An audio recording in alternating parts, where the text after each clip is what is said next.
right, guys, another edition of Chat with Charlie, and finally, the co-host is here, Dr. P. What's up? Hey, Charlie. You're in Vegas right now. Yeah, Got your scarf and your head, yeah. Yeah, remotely. I'm joining remotely today, but I'm happy to be here. And you're going to be on every show going forward. We are going to make it right because I cannot have my partner not on this show. Thank you, Charlie. Good. What is this, show 10? Episode 11. 11 already in season 3, and we are getting some good responses. But I am so happy to have Vince here. I'm honored. I get both. She came back just for me. She came just for you. This is her cameo back, right? Yes. But Vince, Ed-Exec, I mean, you've been in the business like 20 years, if I remember correctly. And about a short couple years after that, you took over and moved into Ed-Exec, what it is today. And you just been the leader, the stalwart. I mean, you're the guy I always think of. Not to mention, I think I've known you for about 10 or 15 years. You've done some good things for me and treated me right. So, man, I love having you here. And hopefully we can get into some stuff that I know a lot of people are struggling with. And I think a lot of the struggles, too, are because of their own doing to some extent. So I do want to get into some real talk. But first, Paulette usually has some stuff. I'm not sure if she does, but she usually has some nuggets to warm people up before we get into the nitty gritty. I do. I typically. By the way, your hair is on point. I do like it. Thank you, Charlie. You're welcome. Thank you. You're welcome.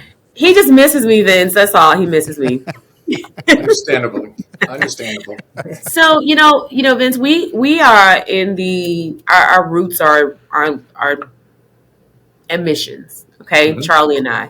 And when we started this chat with Charlie, it was to assist the admissions teams in learning more, growing together, looking at opportunities and flipping those opportunities to make them areas of greatness, and taking nuggets from experienced people like yourself, other individuals that we work with internally and externally. And we take these shows and it's disseminated throughout the organization for our admissions teams. But it's also, bled into other platforms where individuals are using it for leadership conversations. And so one of the things we like to do is just to help our listeners and our viewers have an opportunity to know who's on the couch, who's with us, who's by our side. And so we just ask a few questions about you. There can be some weird questions to lighten it up a little bit before we start talking. But are you ready for some questions? They're very intrusive. They're very intrusive, Vince. So they're not intrusive. Listen, I was born and raised in New York. I hope that's not one of your questions. I went to high school and college in the Bronx, so there's not too much, you're not going to hurt me with too much. We're ready. I love it. You've been in some taxis. So, first question is, what is a piece of advice that you received in your profession that you didn't expect? That's a really good question. I was at I'm sure you guys have like President's Club or, a lot of sales people have something like that. I was at a President's Club meeting out in Hawaii, and I was early in my career and I was kind of jaded on executive recruiting. I used to joke around and say that, we get hired to recruit individuals from a company that's not treating them right and introduce them to a company that hasn't not treated them right yet, right? Like it's going to happen, like eventually. And it was just kind of a jaded, kind of negative view. And one of the VPs I was talking to, I'd been in the business for a long time. He said, Vince, you got to believe in the power of 10. I said, what's the power of 10? And he says, well, tell me about the space you recruit in. So I tell him about career education. And he goes, well, tell me about a position. I said, well, we placed like a director of education, right? A dean, if you will. And I told him what a dean or a director of education does. And he goes, well, imagine you place a great director of education who cares a little bit more than everybody else, right? And because they do, they hire just some faculty go to work for that director of education that maybe wouldn't have gone to work for the school. They go to work for that person. And one of those faculty members cares about one of their students a little bit more than the next person would have. And because of that, that person graduates. Well, now maybe that person came from tough side of town, right? Wrong side of the tracks, whatever you want to call it. But they finish, they graduate, they get a job. And now their kids are growing up on maybe the quote unquote right side of the tracks, right? Maybe they have opportunities. He goes, you're never going to get to touch that. You're never going to get to see it. It's going to be 10 times removed of people you're going to influence by a placement you make. So he's like, listen, take the check, take the money, enjoy it, but know that the work you're doing is impacting people. You're just not always going to get to see it. So that's carried me for a really long time now. And I've actually gotten to see it. If you go visit some schools, you get to see it. I've placed people in cities that they never thought they were going to move to, and they meet their husband or wife there or their partner there, and they end up raising a family. And they're like, Vince, if you never placed me here, I would have not met my significant other. I wouldn't have children.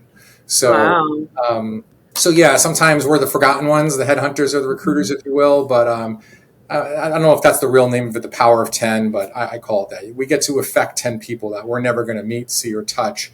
And you just got to wake up every morning and know in your heart that it's happening. So that was the best advice I got, at least for working in this sector. Can I piggyback off that real quick? Yeah. If Paulette will let me. Yes.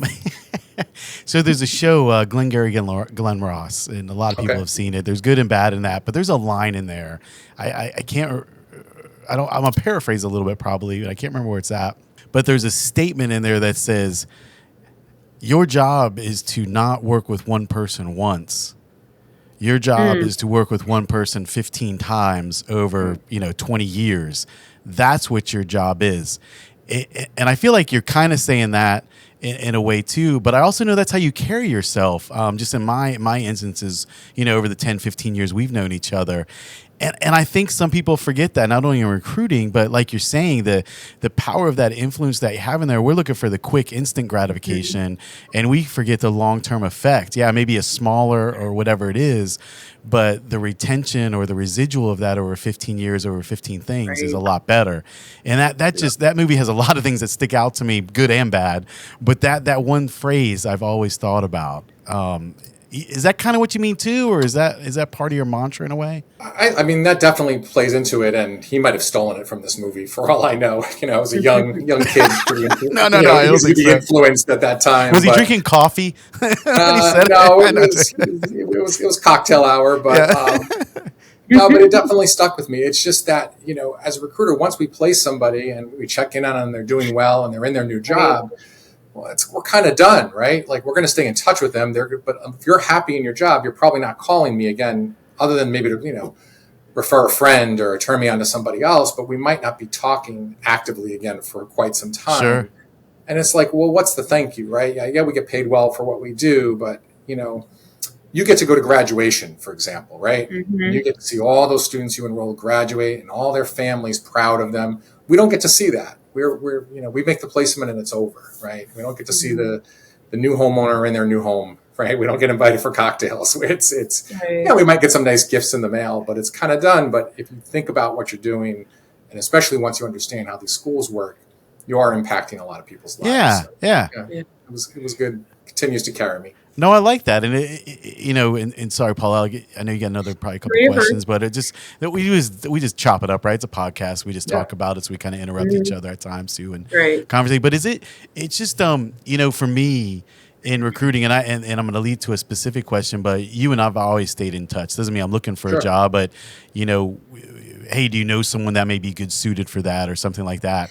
And your relationship, it would be more B2B, I would think. And then you understand their culture, understand that kind of angle. So you're bringing them quality people that are sustainable type thing.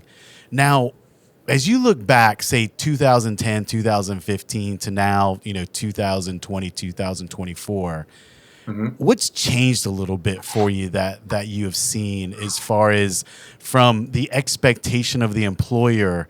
Because I've seen some of your posts and we have frustrations here internally with Try Recruit, but what's changed, or has there anything changed? What keeps you up at night that's maybe a little different from then to now? Wow, that's a big question. I'm sorry, man. Hey, this is a very really sophisticated show, Vince. Yeah. So I can roll a half an hour on what's changed. Yeah. That's been really big. What's the biggest one? The biggest change, well, probably the most tangible that you could see every day is the way interviews happen. Zoom and Teams and video interviews have just changed everything. Like, is impersonal, or do you think it still gets that personal touch with that? I guess time will tell, but it seems to be working. Yeah. You know, Okay. I mean, it seems to be working at the higher levels, at VPs and C levels. They're still going to meet face to face and have a handshake, but we play some pretty significant roles with folks not actually meeting. You know, I'm talking Right. $160,000, $170,000 a year positions, which Yeah. I never thought would happen.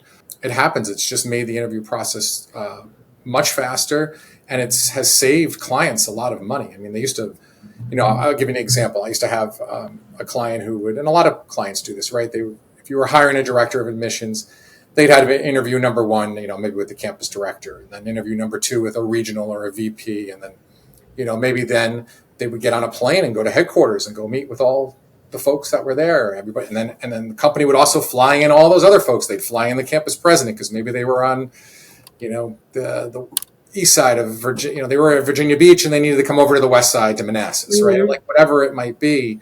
There was a lot of expense to get everybody in the same place so they can shake hands and all meet each other. And I'm like, wow, this is like a lot of money, and we haven't even made a hire yet. Like, what if we don't want to hire this person? You just dropped $5,000 in flights. Yeah. And then you hire the person, you know, so now it's, instead of waiting all those weeks and coordinating all those schedules, and the person has to take a day off of work to travel and stay in a hotel, you just get on a Zoom and it's done. You know, and I'm going to drill down a little bit, and this, Paulette and Vince, you know, for both of you in a way too, is when I look at LinkedIn, especially now, I feel like there's a feeling on the recruiter side that employers are a little bit more insensitive to the recruiting process or the work that actually goes into it to retain what I would consider top talent and things like that. And the other side, the ones that are looking for a job get frustrated with a multi-step process, or they feel like they want more information on the front end versus, you know, waiting for an appropriate time like pay or reload or things like that. Yeah. I do feel like there's this weird surge, at least on LinkedIn from the ones I read, and again, that's an isolated perspective, but there seems to be this like kind of a mantra of the businesses don't care who they get. They just want someone, and then they're insensitive to the rest of them type thing. And then two, the person looking for the job feels like the employer's insensitive because they don't communicate well to them, or they do something X or something like that. I don't know for specifics on that part, but the only thing of specificity is there seems to be this disconnect, I feel like, on what a company is trying to do and what the employee looking for the job is trying to do. And there's some sort of disconnect in the gap that I don't either know if you feel or how you've looked at it, as people get frustrated when they hit a wall and things like that. You know what I mean, Paulette? But I do feel like there's this underlying thing. You know, I'm thinking, and Vince, you know, this is, you know, correct me in my thinking or my thought process based on your expertise in recruiting. But I think back to when we were recruiting during COVID, and individuals didn't want to work. Let me just put it that way. They didn't want to work. It's very tough to get people in. And then the people that we got in, we were like just thankful to have a body in the role. We would train them up. And our thought was, let's train them up, get them to do the job, and we'll get there. We'll get to the mark, right? And then we had to step back. And I believe our process changed too, because we had to adapt to the fact that the individuals that we hired may not have been the best fits culturally for a different campus, home office, and so That's forth. like our biggest problem, if I can say it. Our culture is the biggest. It's not talent, skill set. Right. It's culture related. Anyway, speak. Go. I think that we shifted in how we started to recruit because of the fact that we wanted a better quality. Not a better person, but someone who would be create the dynamic for a DOA role, create the dynamic for Director of Career Services, had the background, but not necessarily the tenacity we were looking for in a specific culture. So I think we shifted several times before we decided, A, we're going to be small and mighty before we just hire anybody. And I don't even think we got the secret sauce yet, years later, but once we decided to keep it tight and then hire the person that was not only qualified for the job, but also that could manage and deal with people and the demands of the role. I think that's when we kind of found our sweet spots. And I'm not saying we have it all figured out now, but we made one decision that we would keep it tight and we'd be small and mighty before we just hired anybody to fill a role. Vince, how do you feel about that? Did that affect you when you were recruiting or looking for companies in their leadership roles? Well, I mean, some of that's been forced, right? You just can't get big even if you wanted to. Or you could, but with a lot of bad hires that would then just disrupt the good stuff you had going on. So those conditions have been forced by the marketplace quite extensively. Look, even here in my own firm, I've had difficulty bringing folks on board. And what's happened, I think, is candidate expectations have changed. What they're willing to bring to the table has changed for myriad of reasons. Unfortunately, what's necessary to get these jobs done properly has not changed. Or we haven't recreated a way to make it be done differently that these candidates can deliver on. And there's where the disconnect is happening. And a lot of that is just generational, right? We just had one of my recruiters at Christmas time, hit 10 years. And in my company at 10 years, you get a really fancy watch at the Christmas party, right? But, growing up, what was it? 20 years with the company or 25 years, you get a gold Rolex, right? That was like the big thing. And I'm like 20, 25 years. I'm like, we got to give these things a 10. Like, who's going to make it to 25? It doesn't seem possible anymore, right? And I think a lot of the generations coming up now watch their parents kill themselves for company or watch their grandparents kill themselves for companies that when the next downturn came had no problem discarding them to the side. Think of, when was the housing issue there in the mid 2000s? 2008, 2005, yeah. Yeah, 2008, 2009. How many of those folks who were 5-6 years away from retirement got offered a package or no package and were, and had put in years and decades at companies? Well, these kids at home or their kids at home saw that happen to grandpa or to uncle or to mom and dad and said, what am I going to do that for? What's the reward? I mean, even to a certain extent, I'm Generation X. I even think to a certain extent, my generation has seen that, The idea of staying in a job doesn't exist anymore, at least not for that long. And even when I started recruiting, if I were to go back a decade, what a hiring manager would expect for tenure on a resume and what they would expect now has changed dramatically. The bar has just been lowered. It continues to be lowered. So there's definitely a disconnect from what today's employee expects versus what's required to do the job. And, sometimes the answer is you can just pay them more and then you can find the people willing to do it. But there's a lot of things I think that are either going to have to change or, we need a downturn in the economy that makes, unemployment rise and all of a sudden they're happy to have a job again. And then the expectations will change, right? And that something's changes going to again. happen. I do feel like we're at a stalemate right now where who's going to blink first? The employers want, they love it when they see, I think CEOs love it when they see IT crunch, Amazon lays off 5,000 workers. And I'm like, well, they're just reorganizing and retitling and they're going to hire them back. And, there was a little bit of overhiring during the IT boom, but then you see the employment numbers come out at 3.9%. And I'm like, well, it hasn't really changed much, right? It's still nobody out there. So it's interesting. And again, you honor a lot of clientele with the businesses that you represent, the school systems that you represent. And so the way you're answering these, I want to be clear on this. This isn't about anybody that you represent or we represent. This is a conversation so other people can understand it.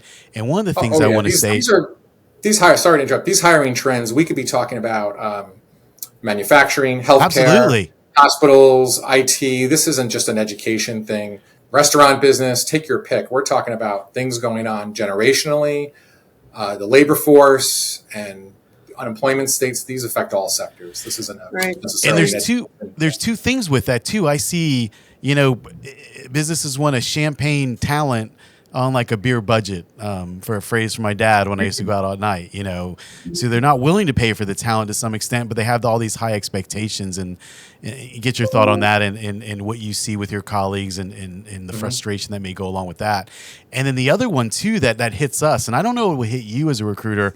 we have had a lot of people kick tires of us all the way down to the offer, and all they're doing is using us as leverage.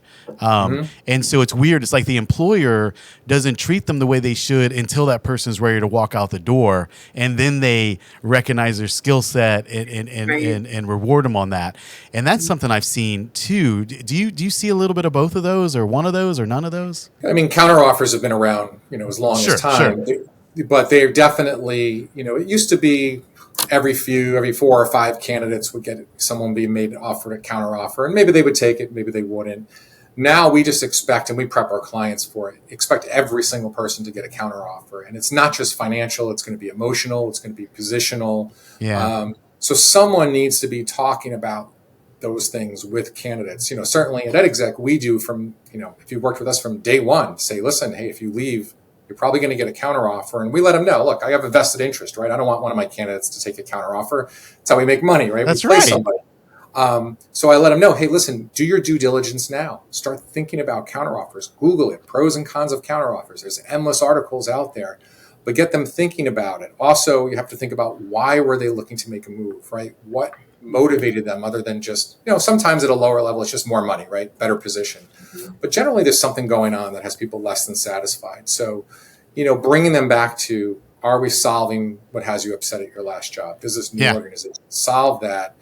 And if you've done that and you've prepped them on counter offer, look, I've seen people fly out. I've seen steak dinners happen, and magic happens and people take a counter offer. But no, I hear you, man. I guess I just for those that are listening, and especially us as an employer, for the ones you want to retain, don't wait till the finish line to start to get into that cultivation of rapport building to keep them as a sustainable employee.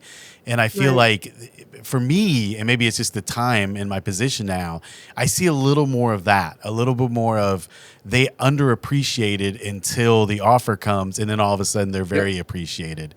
And so if I can just say something for a nugget just out there who's listening, is that's something you got to think about. That's an ongoing process. That someone shouldn't have that towards the end, and then you're making up for lost time, I guess.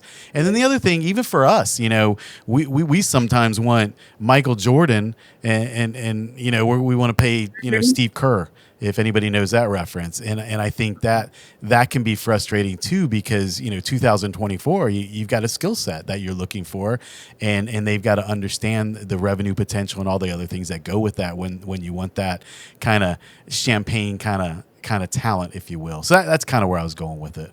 Oh, I hear you. And again, a decade ago, then I don't want to say money was the number one motivator, because again, they always have to have a reason to be looking to move, better organization, better work dynamic, things like that. But people wanted their cake and they wanted to eat it too. So the money always had to be there.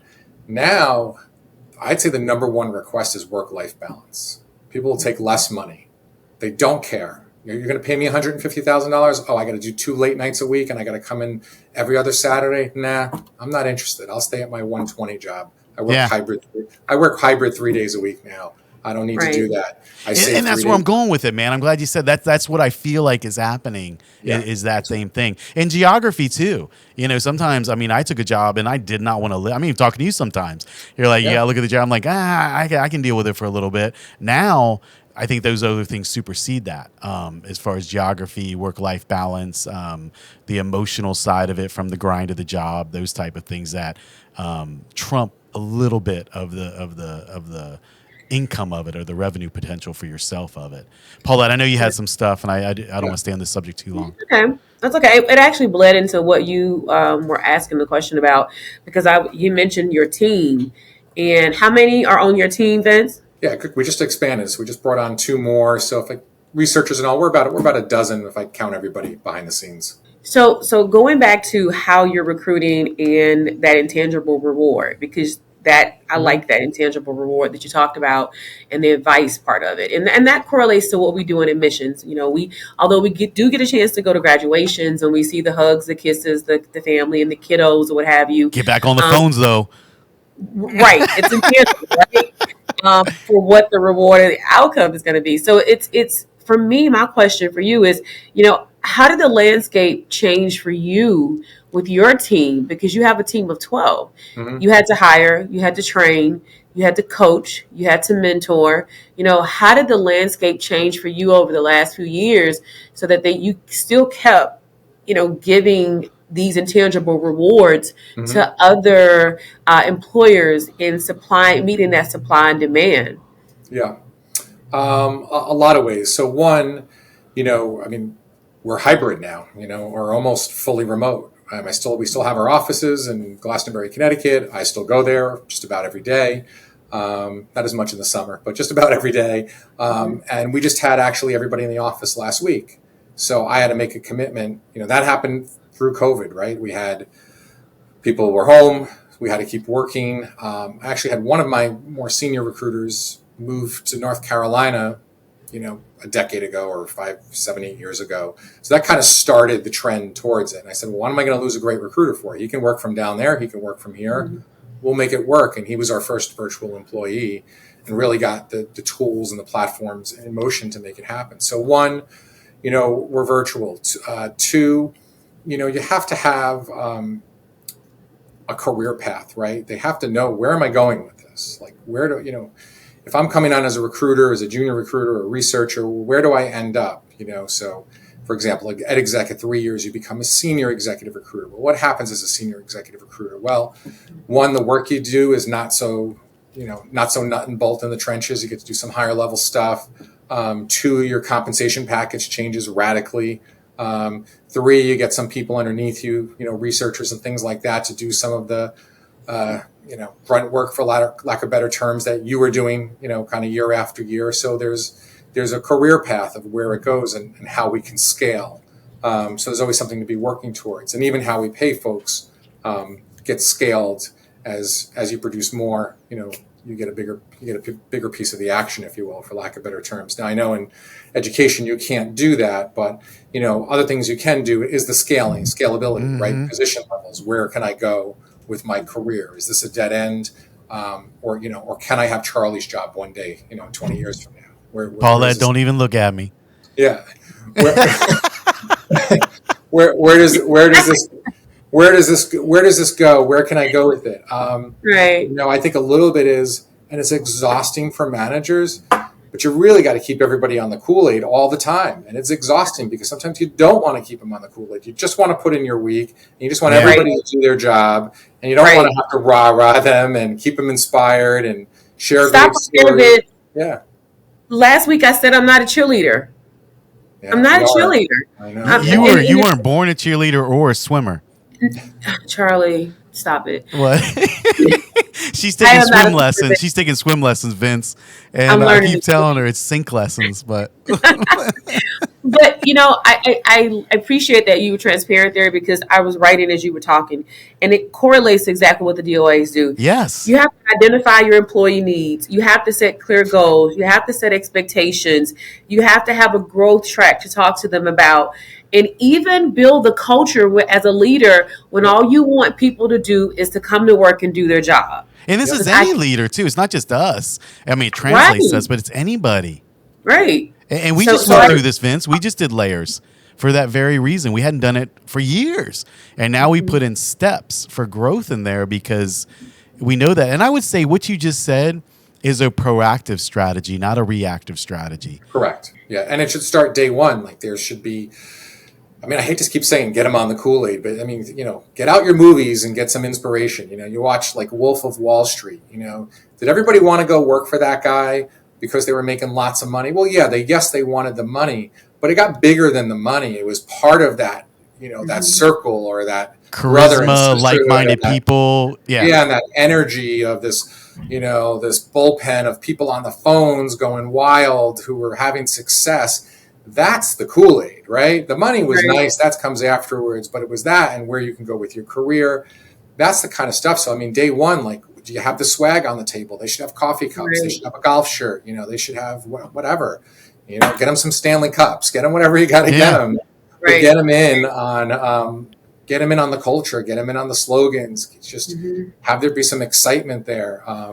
Hey, Stanley Cups too, by the way. We need to get some royalty off them. Can you give me an example of when you didn't do this? Like, can you think of a time where, as a leader, and I'm saying this because, of course, we got DOAs that are going to be watching this, and we throw people into the fire and we just hope that they get it from another rep or something. Give me a time where as a leader you didn't do these things and what happened? Yeah, good question. So I think I instinctively knew to do these things because, the first 4 years of my career as a recruiter, I was working for a franchise. I've been working for a big MRI franchise. And the owner of that franchise was fantastic, and he's still a mentor of mine now. But, he didn't really do that kind of stuff. In fact, the office when I first went to work there felt like the boiler room or the Wolf of Wall Street that had passed years ago, that had died at the IT boom. That's right. Yeah. Resurrect. So like the pictures weren't dusted off. The technology was kind of stale. IKEA desk. Cubicles, full height cubicles, too much paper piled around. It didn't feel cutting edge. So that was one example. I'd say the second example is when I first got employees working virtually. That requires, I think, more energy to keep that rah-rah going. That's probably, on my own, that was probably a hurdle for me, where I just wasn't checking in with folks as much as I should have, because you're not having that, like, get a cup of coffee, walk up and down the hall, and go stopping at people's offices. So you literally need to pick up the phone or a Teams and jump on with them, and the call should be like nothing about work, right? It should be about the sports or the award show you saw the night before, or something like that. But it's exhausting to do that, to the point where, sometimes I tell folks, if you can't remember to do it, set calendar reminders every day or every other day. No, it's good, man. Check in with so-and-so, check in with this one. That's still hard. I have to say that's still a struggle for me to just it's got to be so intentional though. You've got to really want to do that. I think everybody knows to do it. It's that lazy part of our brain. It's the motivation versus discipline. You have the motivation to do it. You just don't have the discipline to follow through on it. It's just work. And even getting the motivation, sometimes it's, as a leader, it's hard to have that energy and come in positive. And, because the stories you're going to get back aren't always positive, right? It's the difficulty you're having on the last call or with the last tour or whatever they're dealing with, right? It's going to be difficult. So you need to have that positive energy. A mentor of mine always said, right, you complain up, you don't complain down, right? Mm-hmm. Don't ever complain down to your teams, because then you just bring them down. Soundbite, Mark. It's really tough if you're the person that, like for me, we're a small firm, so I don't have an up other than mentors and trainers to complain to, and I don't get to do that every day. But yeah, your reps can complain to your DOAs. Your DOAs can complain to your regionals or whatever. It's to Charlie or whoever. But there's someone up to Paulette complains all the time, so it's fine. So that is not true. So when you talk about remote, and this is not only just for you, but it's for everybody.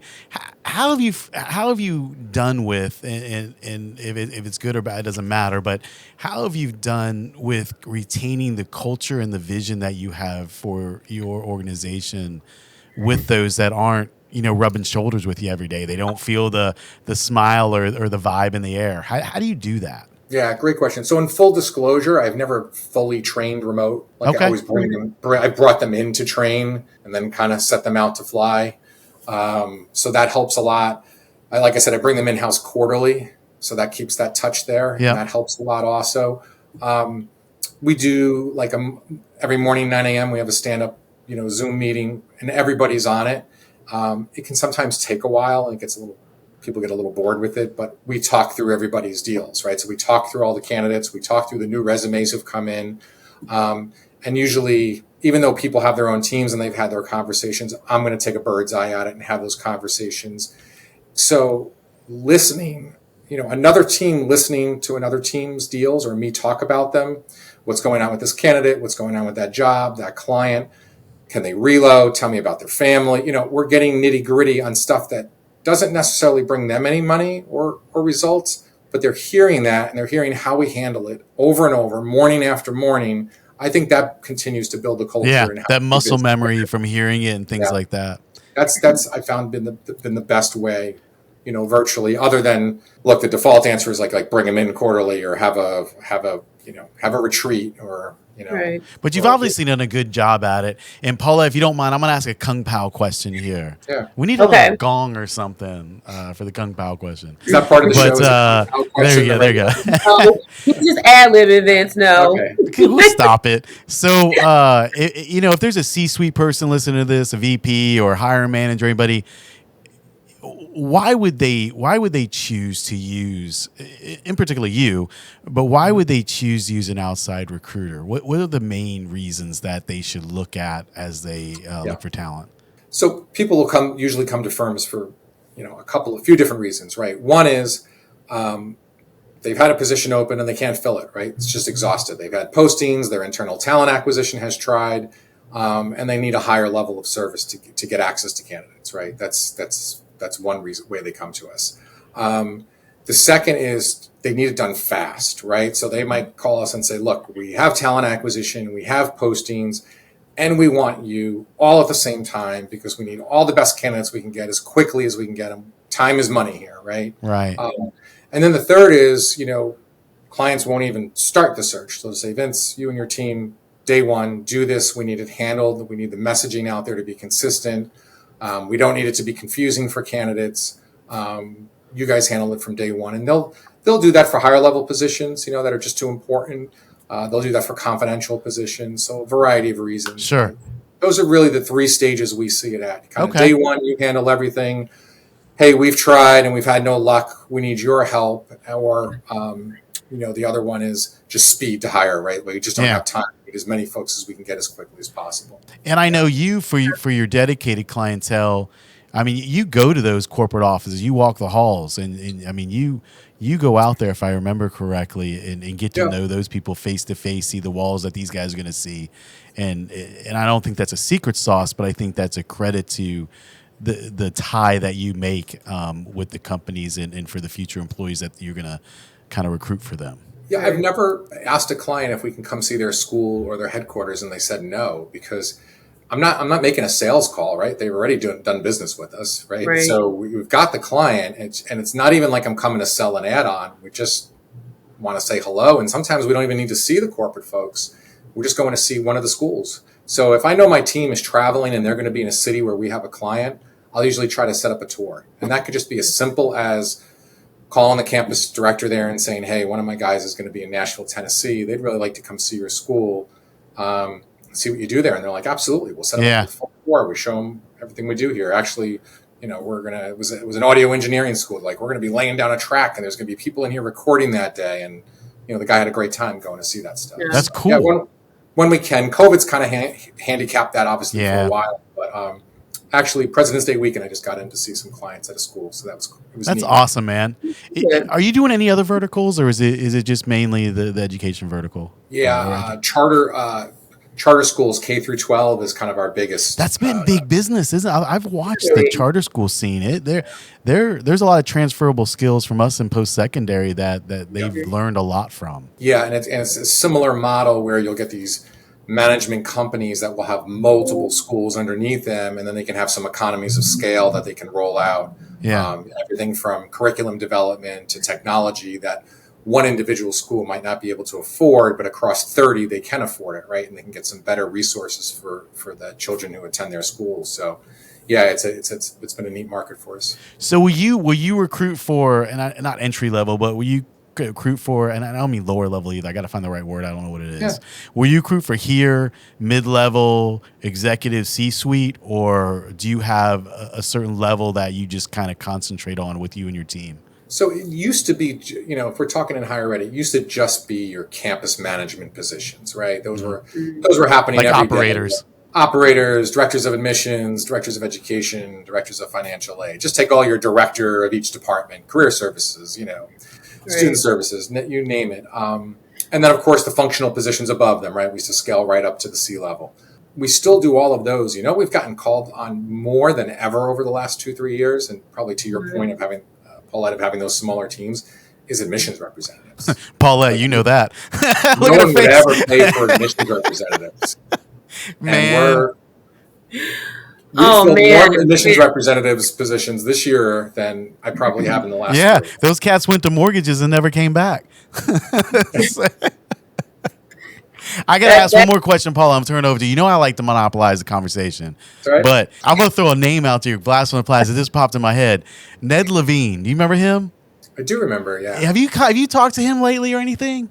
I have not. I was just thinking about him. I was like, man, yeah, I think that was the first place that you placed me in, which was a long time ago. He worked for Firebrand and somewhere and then it was with Great Hill Partners and another thing. Yeah. Yeah, maybe. I have to pull out. I'm sure he's still sitting in my database, but no, I haven't come across him in forever. Yeah, but I think that's how we first met, if I remember correctly. Yeah. Yeah, it might have been. Well, Paulette, our time is getting a little short here. We don't want to keep Vince away too long. What did you got? Yeah, I really I had two things. I wanted to recap some nuggets that it's very important for our leadership teams that I've gathered from you today, Vince. And then before we do that, though, I definitely have to ask you 3 questions, okay? Go ahead. 3 quick questions. 3 quick ones. Are they fire? Are we talking fire questions? Yeah, these are fire questions. You ready? What's your favorite food? Oh man, until I had the stomach bug last week, it was pizza. But I'll stick with the pizza. That's mine. Mine's pizza. Yours is like celery and lettuce. Pizza, yeah. I love pizza though. No, you don't. She eats Vince. She brings a lunch pail every day with she'll open up a hard-boiled egg while we're trying to have a meeting, and I'm like, come on, put that egg away. They're used to that by now, Vince. It's been a couple of years now. We have a strict no fish in the office policy. Definitely not in the microwave. No. Favorite movie? Ooh, that's a tough one. I don't think I can pick one. What's the latest one then? What's the latest one you've seen? Latest favorite? Such a quirky movie. I don't know why I love it so much. And I don't like Ben Stiller. Is it Ben Stiller? I like The Secret Life of Walter Mitty. They did I love that show. I don't know why I love that movie so much. That movie just kind of sticks on me right now. That's an older movie now. It's been out for quite some time. I haven't liked anything new in a while. I got that song in my head right now. The whatever it is, ground control song. Yeah. Anything Tom Hanks. I love Tom Hanks. Yeah. Last thing, favorite music. What's your music genre? Oh man. Again, so tough. I grew up a rock and roll kid, so it was all the kids in my neighborhood in the 70s were older, so it was AC/DC and Van Halen and stuff like that. So we were just a lot of classic hard rock. But I remember, it's a New York kid, so late 80s, early 90s in New York. I mean, hip hop was groundbreaking. It was absolutely right there. In fact, I don't know what his name is. It was Sean P. Diddy Combs. Yeah. I mean, he was leaving my high school as I was going into it. Oh, wow. Interesting. I was actually born in Mount Vernon Hospital, Mount Vernon, New York. Mount Vernon, the home of Heavy D. Yes. Heavy D and the boys. Look at this. I'm digging now. Yeah, so I'm my son plays music. He's a guitarist and he's all heavy hard rock and loves all that. And he's like, he doesn't get the rap stuff at all. And of course, anything old school when they're, you get on what's the LL Cool J satellite radio and they have the DJs mixing live and they tend to do the older stuff. I'm really deep on that stuff. I like it a lot. I dig it. So it's both sides of the coin there. So it's definitely a lot of hard rock. That's kind of what I grew up with. But I do like my my old school hip hop. We just wanted to know. We at the end of the year we're gonna do a whole we're gonna have this bank of music from different leaders and bank of movies at the end of the year, so we're going to share, but we've been asking this question since last season, so we'll bank it and you'll be surprised probably, but do me a favor, guess my favorite rapper. Charlie. I'm not answering it. Mary J. Blige. No, she's really a singer. You gotta go more hood. You gotta Well, those are so. I was born in Mount Vernon, but I grew up in Yonkers, New York. So that was Mary J. Blige, DMX. Hey, wasn't Nas is from New York, isn't he? All Yonkers. Steven Tyler from Aerosmith, I think, was born in Yonkers. Okay. You got Nas, Jay-Z, Biggie. I gotta go. I gotta go rappers. I gotta go. If I'm gonna go hip hop, who would be yours? Male or female? Male. Huh? Good question. He's got to be LL. She's LL Cool J then. No. The ladies love Cool J. No. Okay. Charlie, you can't tell them. We're gonna leave it for you for next time, Vince. All right. But I gotta recap your nuggets because we cannot leave without. Oh, no! You ain't getting off like that. No, we're not waiting until later.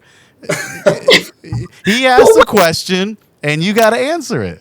Okay, it's Lil Wayne, Vince. Okay, there you go. No easy. Yeah, that's Can't really have, there's so many He's got his options. lean cup. He's got his lean cup right now saying thank you. Charlie, I come in at 7:30 in the morning. He's already there with Post Malone blasting. So don't sleep on Charlie either. Okay, Vince. Okay. Don't leave me with that postie on this show. You got to come on now. I'll be rolling some special ed for you. You do. Let me give these nuggets because I think it's important for the leaders to hear from Vince. Team leadership, when we talked about, what that looks like, and even in his vertical of what Vince is currently doing, this is important. Identify your employee needs, set clear goals, set expectations, and follow up. Create a growth track, build a culture. Last but not least, get a mentor. That's very important. I appreciate those nuggets, Vince. As you were talking, I was writing. I don't even know if you knew that you were throwing those nuggets out there. But someone who's been in the industry for as long as you have and experienced the good, the bad, what to do, what not to do is very important for emerging leaders, as well as admissions reps who are looking to ascend and be more within any organization. So thank you so much for sharing. And I definitely wanted to recap those nuggets. Thank you. God, you're so good, Paulette. If there any question why you are not the co-host, you can't get anybody else. That's true too. My wife says that a lot too. I don't know what this is becoming a trend. You're good. I can't remember what I said 2 seconds ago. Never mind those nuggets. I tell you what, there's a thing I'm going to send out, and it's why we call our show 15%. And I'm just going to do a little blurb on it real quick, just because Paulette's on here right now too, and Vince is on here. Is I believe that if you take 100 people, only 15 of them are achievers, and the other 85 are the ones that need to look at them and understand what they do, why they do, how they do, their drive, their discipline, their motivate, all that kind of stuff. And so we chose as the umbrella name of the whole podcast as 15%. That's the theory why. And I strongly believe Paulette is 100% in that 15% category. And you are too, Vince. So this show is about that 15% of people, so others can listen to those and either be part of that 15%, listen to it and grow to that 15% or whatever. But that's why we chose that name. And I fully believe that that's kind of where we're at with humans, right, whether it's athletes or business or whatever. So that's why we did the 15%. But I'm going to, Paulette is definitely right there. And I'm giving you a shout out right now. Thank you, Charlie. You are. About me too, CP. Well, Vince, man, we got to go. We might have to wrap. We may have to do a part 2 on this. You got a wealth of information, and I think it's very valuable for our audience. But Vince, Ed-Exec, I'm so glad you're here. Paulette, I'm going to throw a little rhyme at you. So, Vince, thank you for being here with Dr. P and me. And everybody, check us out next time for we're on episode 12 next, right? Episode 12 next. Please give a shout out to Vince at Ed-Exec if you need anything recruiting wise. Good dude, honest guy, trustworthy guy, and is doing a really good job over the last 20 years serving as his clients. Thank you. So, man, thank you for being here. Paulette, as always, stay warm in Vegas. Don't do anything I wouldn't do. And we can go from there. For now, bye-bye. Thank you, guys. Appreciate it. Bye-bye.